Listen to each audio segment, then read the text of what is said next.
Hello दोस्तों, welcome to my YouTube channel. आज हम करेंगे प्रश्नावली 12.1 का क्वेश्चन नंबर 6। तो क्वेश्चन नंबर 6 में हमें क्या दिया हुआ है कि दवा का एक कैप्सूल एक बेलन के आकार का है। ये यहाँ पर एक कैप्सूल दिया हुआ है और जो एक बेलन के आकार का है, जिसके दोनों सिरों पर एक एक अर्धगोला लगा हुआ है।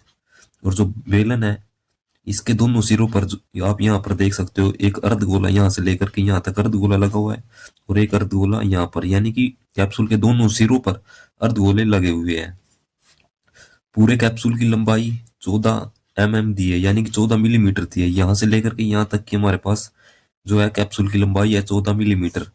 और इसका व्यास हमें कितना दिया है, 5 मिलीमीटर दिया है। तो इसका पृष्ठीय क्षेत्रफल ज्ञात करना है हमें। तो हम लिखेंगे यहाँ पर हल 6 का। तो हम क्या करेंगे, सबसे पहले कैप्सूल बना लेंगे। तो देखो, हमने यहाँ पर मान लो कि एक कैप्सूल बनाएंगे। तो ये हमारे पास एक कैप्सूल हो गया जिसके दोनों सिरों पर अर्धगोला लगा हुआ है। ये अर्धगोला हो गया और ये अर्धगोला यहाँ पर हो गया। ये हमारे पास कोई कैप्सूल है। ये देखो, इसकी जो हमें लंबाई है कितनी दी है, 14 मिलीमीटर। यानी कि यहां से लेकर के यहां तक की जो हमें लंबाई दी हुई है टोटल, ये 14 मिलीमीटर दी है। और जो इसकी ऊंचाई है यानी कि व्यास है, और जो इसका व्यास दिया है वो हमें कितना दिया है, 5 मिलीमीटर। 5 मिलीमीटर।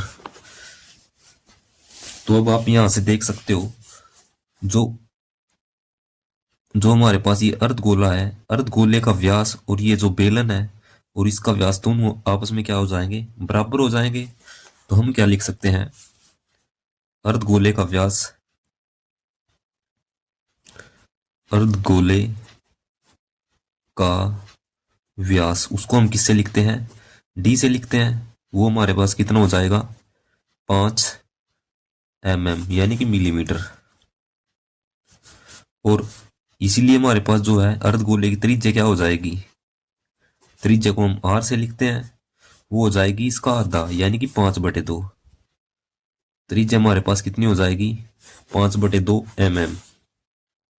अब आप यहां से क्या कर सकते हो, ये बेलन है,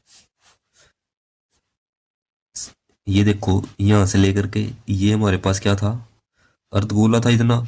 और इसकी जो ये व्यास हमें कितना दिया था, 5 मिलीमीटर। तो ये हमारे पास इसकी जो त्रिज्या है ये कितनी हो जाएगी, 5/2। तो यहां से लेकर के यहां तक की जो दूरी है वो हमारे पास कितनी हो जाएगी, 5/2 हो जाएगी। और ये देखो यहाँ पर भी एक अर्धगोला लगा हुआ है, ठीक है। यहाँ पर इसका केंद्र बिंदु है। तो इसकी जो त्रिज्या है वो भी हमारे पास कितनी है, 5/2, दोनों की बराबर है। तो ये दूरी भी हमारे पास कितनी हो जाएगी, 5/2 हो जाएगी। ये त्रिज्या है अर्धगोले की।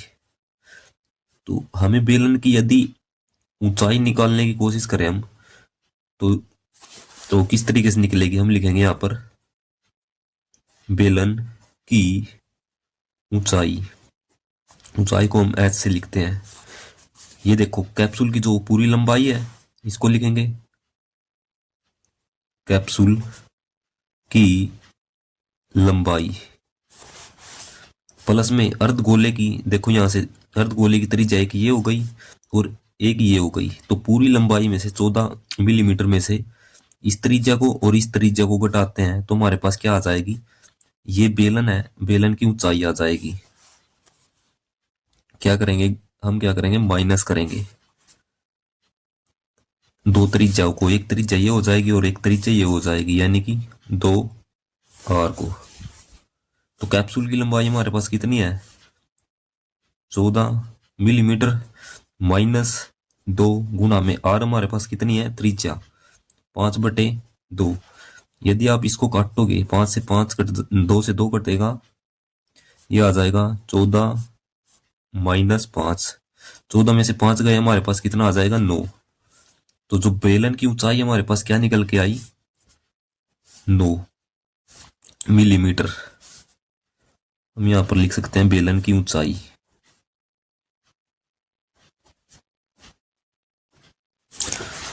9 मिलीमीटर आ गई। अब हमें क्या निकालना है, तो इस जो पूरे ठोस का संपूर्ण पृष्ठीय क्षेत्रफल निकालना है। तो हम लिखेंगे कैप्सूल का संपूर्ण पृष्ठीय क्षेत्रफल।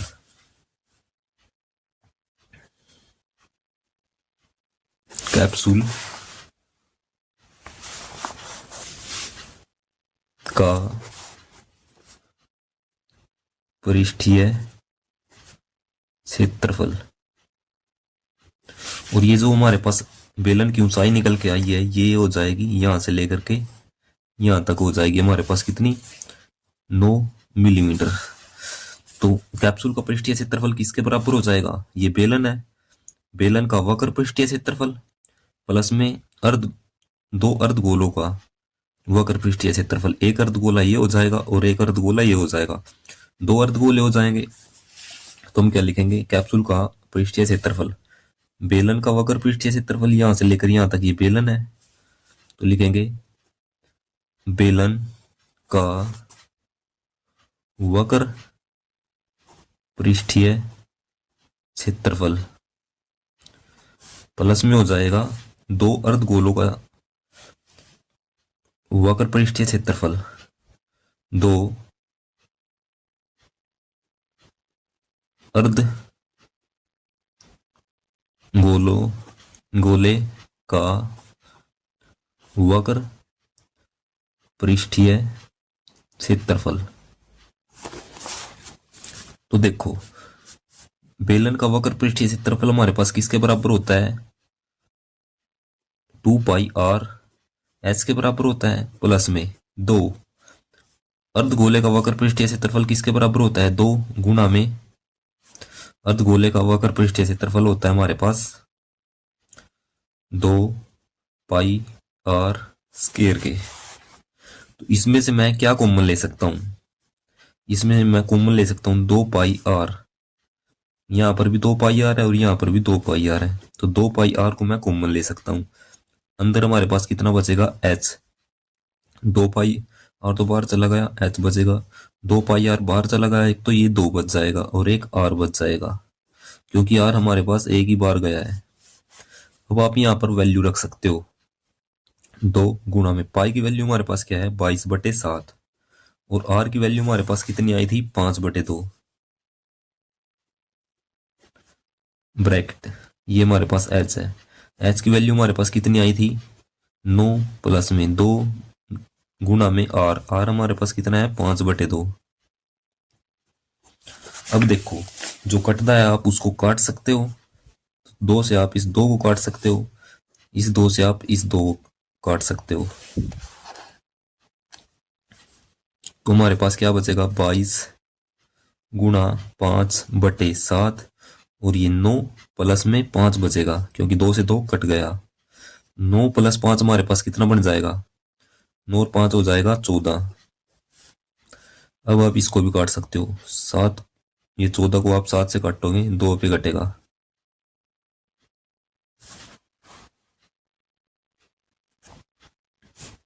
ये ठीक है। तो अभी हमारे पास कितना आया 22 गुणा 5 गुणा 2 यानी 5 दूनी 10, 22 की गुणा यदि आप 10 के साथ करोगे तो 220 आ जाएगा। क्या आएगा हमारे पास मिलीमीटर स्क्वायर, आपने इसको लगाना है। तो अतः कैप्सूल का जो पृष्ठीय क्षेत्रफल कितना आया 220 मिलीमीटर स्क्वायर आपने लिखेंगे। अतः कैप्सूल का पृष्ठीय क्षेत्रफल 220 मिलीमीटर स्क्वायर है, ये लिखना है। उसके बाद हमें क्वेश्चन नंबर 7 में क्या दिया है, कोई तंबू एक बेलन के आकार का है जिस पर एक शंकु अध्यारोपित है, यानी कि बेलन के ऊपर एक शंकु रखा हुआ है। यदि बेलनाकार भाग की ऊंचाई और व्यास 2.1, ये हमारे पास बेलन की ऊंचाई है 2.1 मीटर और व्यास हमारे पास कितना है 4 मीटर है, और शंकु की तिर्यक ऊंचाई 2.8 मीटर है, तो इस तंबू को बनाने में प्रयुक्त कैनवास का क्षेत्रफल ज्ञात कीजिए। साथ ही 500 रुपए प्रति मीटर स्क्वायर की दर से इसमें प्रयुक्त कैनवास की लागत ज्ञात कीजिए। तो हम क्या करेंगे, सबसे पहले ये देखो यानी कोई तंबू एक बेलन के आकार का है। सबसे पहले हम क्या करेंगे, एक बेलन बनाएंगे। तो मान लो कि ये हमारे पास क्वेश्चन नंबर ये 7 है। तंबू हमारे पास कैसा है, एक बेलन के आकार का है। तो ये हमारे पास कोई बेलन है,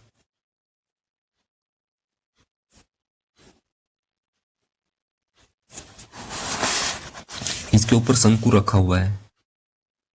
तो इस तंबू के ऊपर यानी कि इस बेलन के ऊपर क्या रखा हुआ है, शंकु रखा हुआ है।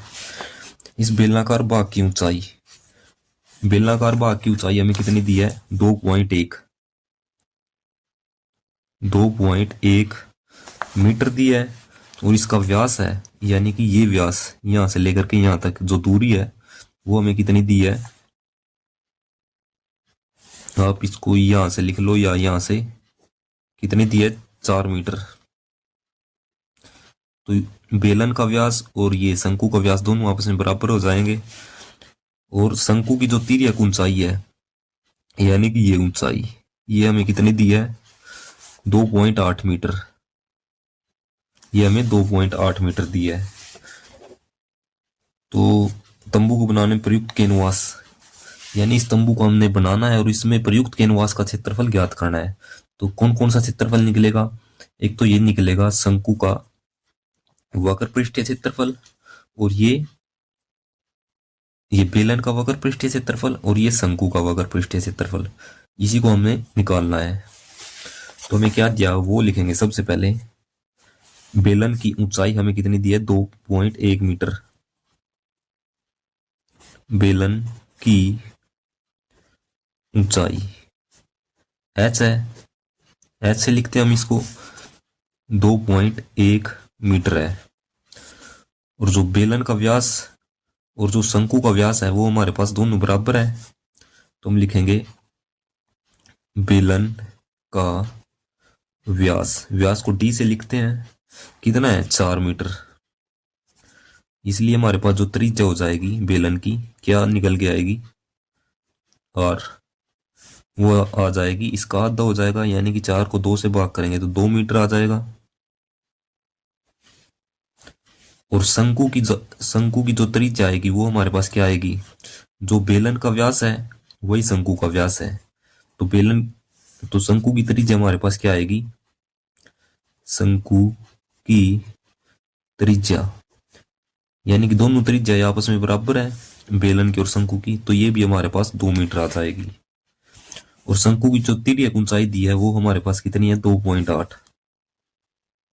शंकु की तिर्यक ऊंचाई किससे लिखते हैं हम इसको, L से, कितनी है, 2.8 मीटर, ये हो जाएगी। तो हमें क्या निकालना है, निकालना ये है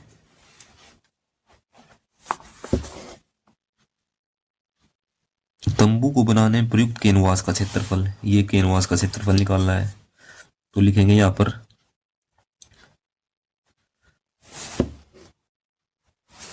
तंबू में प्रयुक्त कैनवास का क्षेत्रफल किसके बराबर हो जाएगा, बेलन का वक्र पृष्ठीय क्षेत्रफल प्लस में शंकु का वक्र पृष्ठीय क्षेत्रफल। बेलन का वक्र पृष्ठीय क्षेत्रफल प्लस में शंकु का वक्र पृष्ठीय क्षेत्रफल। बेलन का वक्र पृष्ठीय क्षेत्रफल हमारे पास क्या होता है, 2πr/h, प्लस में शंकु का वक्र पृष्ठीय क्षेत्रफल क्या होता है, πr/l। इसमें क्या कॉमन ले सकते हैं, दो को तो हम ले नहीं सकते, हम यहां से पाई को कॉमन ले सकते हैं। तो हम लिखेंगे पाई, और एक आर को ले सकते हैं। पाई आर को हमने कॉमन ले लिया, अंदर क्या बचा, 2, पाई आर को हमने बाहर ले लिया तो 2h, प्लस में यहां से पाई आर बाहर चला गया तो l बचेगा। ठीक है, तो अब आप यहां पर इसकी वैल्यू रख सकते हो। पाई की वैल्यू हमारे पास 22/7 है। आर की वैल्यू हमारे पास कितनी है, 2। 2 गुणा में एच की वैल्यू हमारे पास कितनी आई, 2 पाई r h, ये एच है 2.1 मीटर है। 2.1 प्लस में एल हमारे पास कितना है, 2.8। 2.8। अब देखो आप,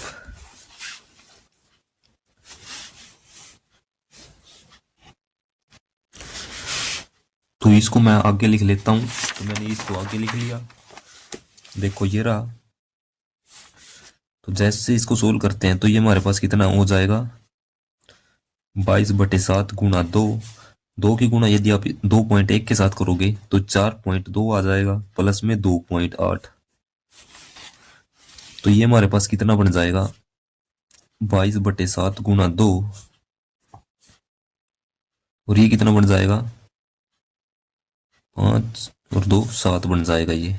यदि आप इनको जोड़ोगे 4.2 और 2.8 को, 8 और 2 10 की 0 हासिल 1, ये पॉइंट 4 2 6 और 1 7, तो ये हमारे पास 7 आ जाएगा। 7 से 7 कट जाएगा, तो ये 22 गुणा 2 के साथ करोगे तो 44 आ जाएगा।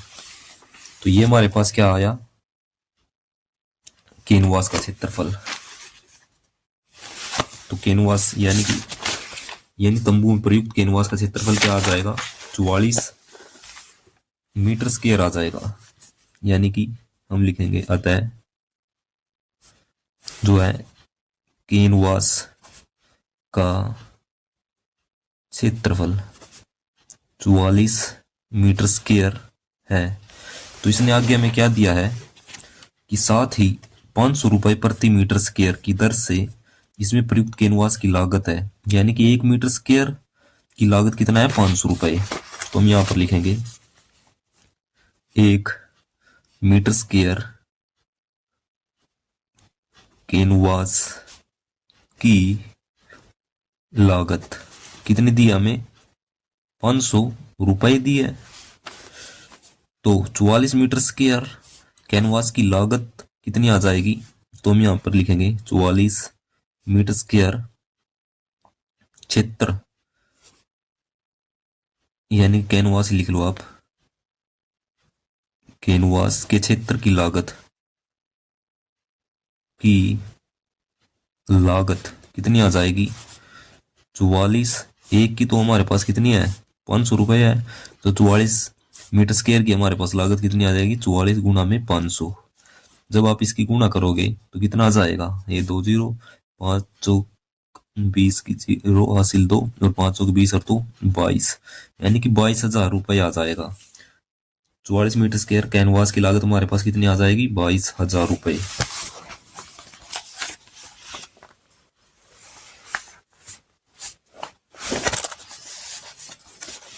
क्वेश्चन नंबर 8 में हमें क्या दिया है, ऊंचाई 2.4 सेंटीमीटर है और व्यास 1.4 सेंटीमीटर है वाले एक ठोस बेलन में से इसी ऊंचाई और इसी व्यास वाला एक शंक्वाकार खोल काट लिया गया है। शेष बचे ठोस का निकटतम वर्ग सेंटीमीटर तक पृष्ठीय क्षेत्रफल ज्ञात कीजिए।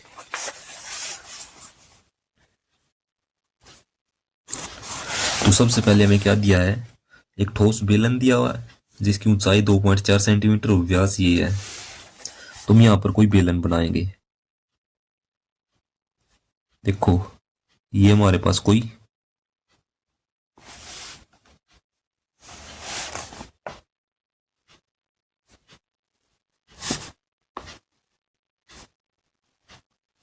बेलन है, इसकी ऊंचाई हमें कितनी दी है, 2.4 सेंटीमीटर। ये हो जाएगी इसकी ऊंचाई यहां तक, और इसका व्यास हमें कितना दिया है, 1.4 सेंटीमीटर। यानी कि यहां से लेकर के यहां तक 1.4 सेंटीमीटर हमें क्या दिया है, व्यास दिया है। इसी व्यास वाला एक शंक्वाकार खोल काट लिया गया है। यानी कि जो इसका व्यास है, बेलन का व्यास है और शंकु का व्यास है, दोनों बराबर है। तो इसने इसी व्यास वाला एक शंक्वाकार खोल काट लिया गया है। जो बेलन का व्यास है वही शंकु का व्यास है, उसी व्यास का एक शंक्वाकार खोल काटा है। तो मान लो कि ये कोई बेलन के अंदर से कोई शंकु काट लिया है, ठीक है। तो बेलन के अंदर से शंकु काट लिया है और इस शंकु को काट कर बाहर निकाल दिया है। तो अब हमें इसका पृष्ठीय क्षेत्रफल ज्ञात करना है। तो इसका पृष्ठीय क्षेत्रफल हमारे पास क्या आएगा, एक तो बेलन का पृष्ठीय क्षेत्रफल आ जाएगा। यदि मैं इस बेलन को पेंट करना चाहूं तो कहाँ कहाँ कर सकता हूँ, यहाँ पर कर सकता हूँ इसके पृष्ठों पर, और एक नीचे कर सकता हूँ, और एक अंदर की ओर करूंगा तो ये भी शंकु तो बाहर निकाल लिया है, तो यहाँ पर पेंट कर सकता हूँ, यानी कि रंग कर सकता हूँ। ठीक है, तो अब देखो आप, हम क्या लिखेंगे, जो बेलन की ऊंचाई कितनी हो जाएगी, बेलन की ऊंचाई को h से लिखेंगे, जो हो जाएगी 2.4 सेंटीमीटर। और इसकी व्यास कितना हो जाएगा, बेलन का व्यास को d से लिखते हैं 1.4 सेंटीमीटर। और त्रिज्या, इसलिए हमारे पास जो त्रिज्या क्या हो जाएगी, अतः जो त्रिज्या है हमारे पास, त्रिज्या को r से लिखते हैं, इसका आधा हो जाएगा। यानी 1.4 का यदि आप हाफ करते हो, यानी कि आधा करते हो, 2 से भाग करते हो, तो हमारे पास क्या आएगा 0.7। तो त्रिज्या हमारे पास क्या हो जाएगी 0.7 सेंटीमीटर। और शंकु की जो शंकु का बेलन का व्यास और शंकु का व्यास बराबर है, तो शंकु की त्रिज्या भी हमारे पास यही हो जाएगी। तो शंकु की त्रिज्या और दोनों बराबर हो जाएगी, तो ये भी 0.7 सेंटीमीटर। अब हमें शंकु की तिर्यक ऊंचाई निकालनी है। तिर्यक ऊंचाई को हम किससे लिखते हैं, एल से लिखते हैं। तो यहां पर लिखेंगे शंकु की तिर्यक ऊंचाई, शंकु की तिर्यक ऊंचाई किससे लिखते हैं हम, एल से लिखते हैं। ये देखो, ये हमारे पास क्या हो जाएगा, शंकु की त्रिज्या हो जाएगी, और यहां से मैं क्या करता हूं, एक लाइन लाइन यानी कि लाइन खींचता हूं। तो ये देखो, यदि आप पाइथागोरस प्रमेय आपको आती है तो ये आपको एक कर्ण दिख रहा होगा, ये आधार और ये लंब। तो पाइथागोरस प्रमेय में क्या कहती है, यानी कि कर्ण का वर्ग यानी कि स्क्वायर किसके बराबर होता है, आधार का स्क्वायर प्लस में लंब का स्क्वायर। आधार को मैं आर से लिख रहा हूं, आर का स्क्वायर, लंब हमारे पास क्या है एच का स्क्वायर। एच हमारे पास ऊंचाई है और आर हमारे पास त्रिज्या है। तो एल की वैल्यू हमारे पास क्या आएगी, वर्गमूल आर का स्क्वायर। आर हमारे पास कितनी है 0.7, इसका स्क्वायर प्लस एच हमारे पास कितनी है, ये 2.4, इसका स्क्वायर हो जाएगा। जैसे आप इसको सोल्व करोगे, 0.7 का स्क्वायर हमारे पास कितना होता है 4 पॉइंट, यानी कि 0.49 आ जाएगा, प्लस में 2.4 का स्क्वायर कितना हो जाएगा 5.76, यानी कि 2.4 की गुणा यदि आप 2.4 के साथ करोगे तो 5.76 मिलेगा आपको। यदि आप इनको जोड़ोगे, 6 और 9 आपके पास कितना हो जाएगा 15, 15 का 5 हासिल 1, 7 और 1 7 और 4 हमारे पास कितना हो जाएंगे 11, और 1 हासिल का था 12। और यहाँ पर देखो पॉइंट लगी है तो ये पॉइंट लगा दिया, हासिल 1 था 5 और 1 हासिल का 6 हो जाएगा, ये हो जाएगा 625। तो जब आप इसको देखो, 25 का स्क्वायर हमारे पास कितना होता है 625 होता है। तो जैसे मैं इस वर्ग को दूसरी तरफ भेजता हूं तो क्या हो जाएगा वर्गमूल 625। तो इसके स्थान पर मैं क्या लिख सकता हूं 25 लिख सकता हूं, तो ये हो जाएगा 25। और ये देखो पॉइंट क्या है 2 अंकों के बाद है, 2 अंकों के पहले है, तो यहाँ पर लग जाएगा 1 अंक के पहले, क्योंकि स्क्वायर था वर्ग था, इसी वजह से 2 अंकों के पहले था ये पॉइंट, तो यहाँ पर क्या हो जाएगा 1 अंक के पहले हो जाएगा। तो एल हमारे पास कितनी आई 2.5 सेंटीमीटर। तो हमें निकालना क्या है, निकालना है शेष बचे ठोस का पृष्ठीय क्षेत्रफल। लिखेंगे शेष बचे ठोस का पृष्ठीय क्षेत्रफल किसके बराबर हो जाएगा? ये बेलन का वक्र पृष्ठीय क्षेत्रफल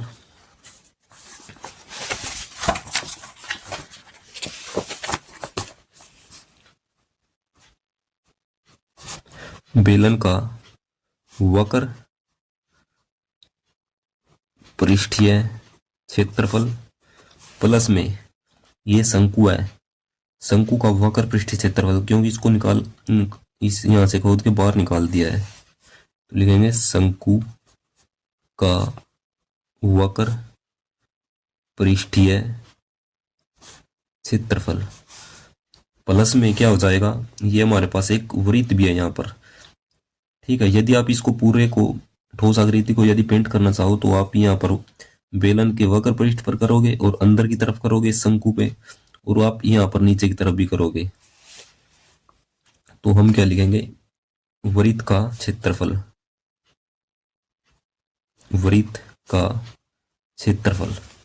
अब देखो बेलन का वक्र पृष्ठीय क्षेत्रफल कितना होता है, 2πr/h प्लस में शंकु का क्या होता है, πr/l प्लस में वृत्त का क्या होता है क्षेत्रफल, πr²।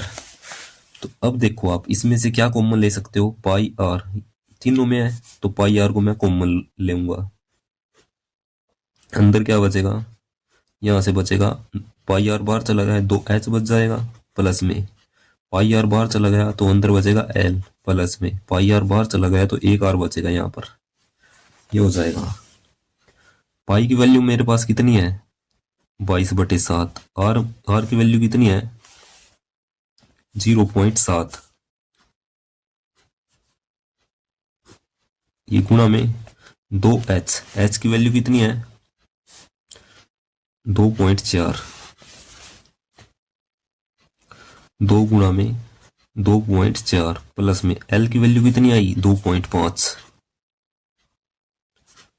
प्लस में r की वैल्यू कितनी है 0.7।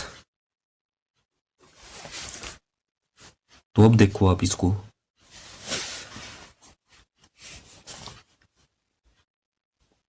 यदि आप इस पॉइंट को हटाते हो तो नीचे क्या लग जाएगा, 10 लग जाएगा। यदि आप यहां पर कितना बनेगा, फिर ये 7 बन जाएगा। इस 7 को, इस 7 से इस 7 को आप काट सकते हो, पॉइंट हटेगा तो नीचे 10 लगेगा, तो यहां पर ये कितना बनेगा 7 बचेगा। तो इस 7 से इस 7 को आप काट सकते हो, तो यहां पर कितना बनेगा 22/10, अंदर कितना बचेगा 2 की गुणा यदि आप 2.4 के साथ करोगे तो 4.8 प्लस 2.5 प्लस ये 0.7 करोगे, ये कितना बन जाएगा 3.2। तो अब आप देखो इसको कितना बनेगा 22/10 गुणा में 8 और 2 10, 10 की 0 और ये पॉइंट लगा, 4 और 3 7 और 1 8, यानी कि ये देखो 4.8 और 3.2, यदि आप इनको जोड़ोगे तो 8 और 2 10, ये पॉइंट 4 और 4 8, ये बन जाएगा 8। अब आप इसको काट सकते हो, तो 22/10 गुणा में 8 है, यदि आप इसको काटोगे तो आपके पास आंसर क्या आएगा, 2 पे काटो 4 और ये 5, 22 88/5। और जब आप इसको भाग दोगे तो कितना आ जाएगा, 5 एकम 5 और 3 इधर जाएगा, ये बन जाएगा 38, 5 सते 35, यहाँ पर 3 बचेगा और ये लगा दी पॉइंट, तो यहाँ पर 30 बन जाएगा, 5 6 30, तो ये आ जाएगा इसका सेंटीमीटर स्क्वायर। तो ठोस का जो पृष्ठीय क्षेत्रफल आएगा 17.6 आ जाएगा। तो हम यहाँ पर लिखेंगे, अतः ठोस का पृष्ठीय क्षेत्रफल 17.6 सेंटीमीटर स्क्वायर है। क्वेश्चन नंबर 9 में हमें क्या दिया है, लकड़ी के एक ठोस बेलन के प्रत्येक सिरे पर एक अर्धगोला खोदकर निकालते हुए एक वस्तु बनाई गई है। तो आप यहाँ पर देख सकते हो एक ठोस बेलन दिया था और इसके दोनों सिरों से एक खोद कर जो है अर्धगोला निकाला गया है। यहाँ से भी अर्धगोला निकाला गया है और यहाँ से भी अर्धगोला निकाला गया है। यहाँ पर हमें क्या दिया है, यदि बेलन की ऊंचाई या ये ऊंचाई हमारे पास कितनी है 10 सेंटीमीटर है और आधार की त्रिज्या 3.5 सेंटीमीटर है, इसकी त्रिज्या यहाँ से यहाँ तक, तो वस्तु का संपूर्ण पृष्ठीय क्षेत्रफल ज्ञात कीजिए। तो सबसे पहले मैं इसको बना लेता हूं।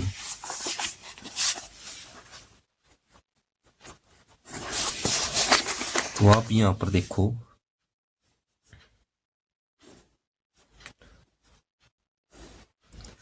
ये मान लो कि ये मेरे पास बेलन है, ये क्या है बेलन, और इसके दोनों सिरों से खोदकर अर्धगोले निकाले गए हैं। ये यहां से भी ये अर्धगोला निकाल दिया खोदकर और ये यहां से भी कोई अर्धगोला निकाल दिया। और जो इसकी जो ऊंचाई दी है बेलन की ऊंचाई यहां से लेकर के यहां तक 10 मीटर है और इसकी त्रिज्या कितनी है 3.5 सेंटीमीटर, यानी कि यहां से लेकर के यहां तक की जो इसकी त्रिज्या है 3.5, ये 10 सेंटीमीटर है। यहां पर इसको 10 सेंटीमीटर लिख लेना और ये 3.5 सेंटीमीटर है। तो मैं लिखूंगा सबसे पहले जो बेलन की ऊंचाई, बेलन की ऊंचाई को आप एच से लिख रहे हो, कितनी है 10 सेंटीमीटर, और जो बेलन की त्रिज्या और अर्धगोले की त्रिज्या आपस में बराबर हो जाएगी। तो आप क्या लिख सकते हो, अर्धगोले की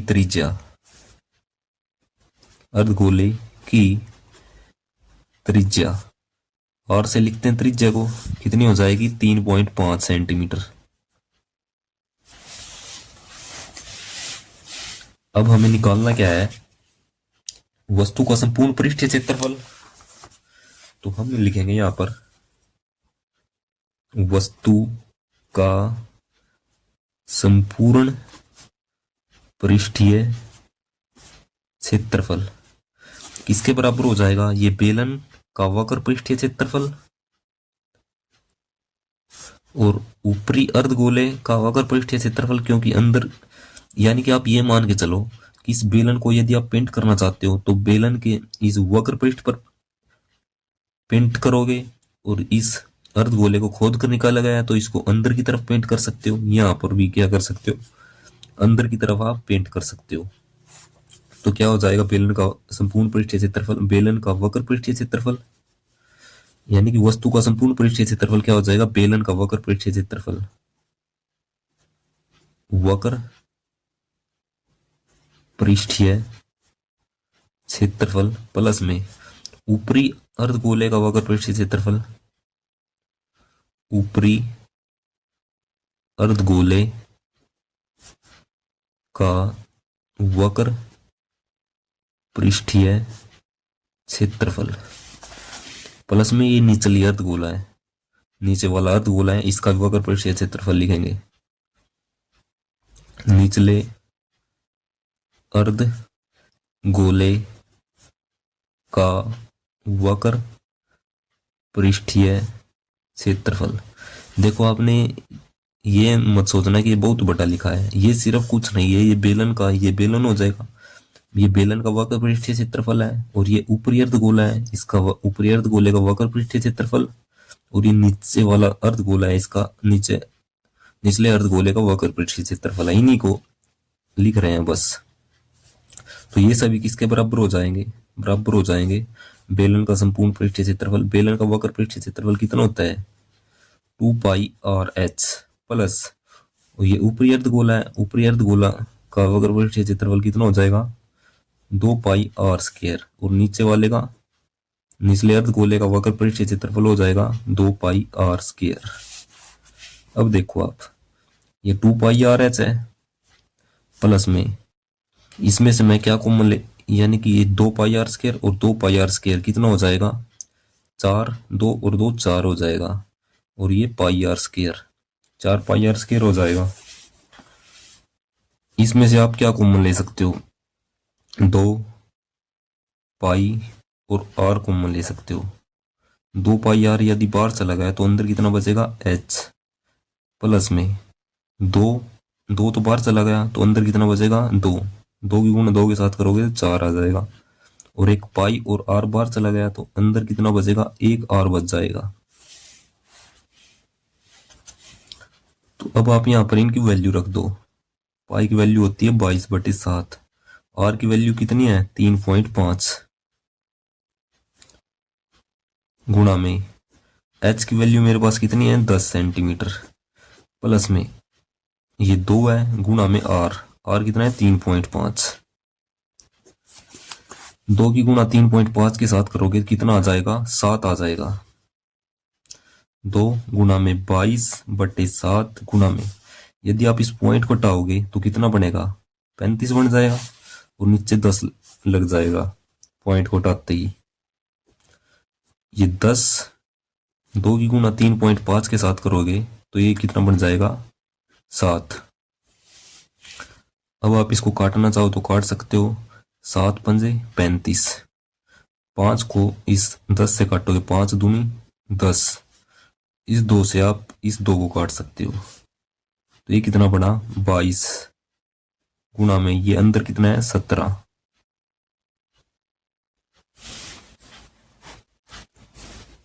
ठीक है, तो अब आप इसकी गुणा कर सकते हो, 17 दूनी 34 हासिल 3, 17 दूनी 34, 34 और 3 कितने हो जाएंगे, 37, यानी कि 374 सेंटीमीटर स्क्वायर आ जाएगा। तो हम क्या लिखेंगे, अतः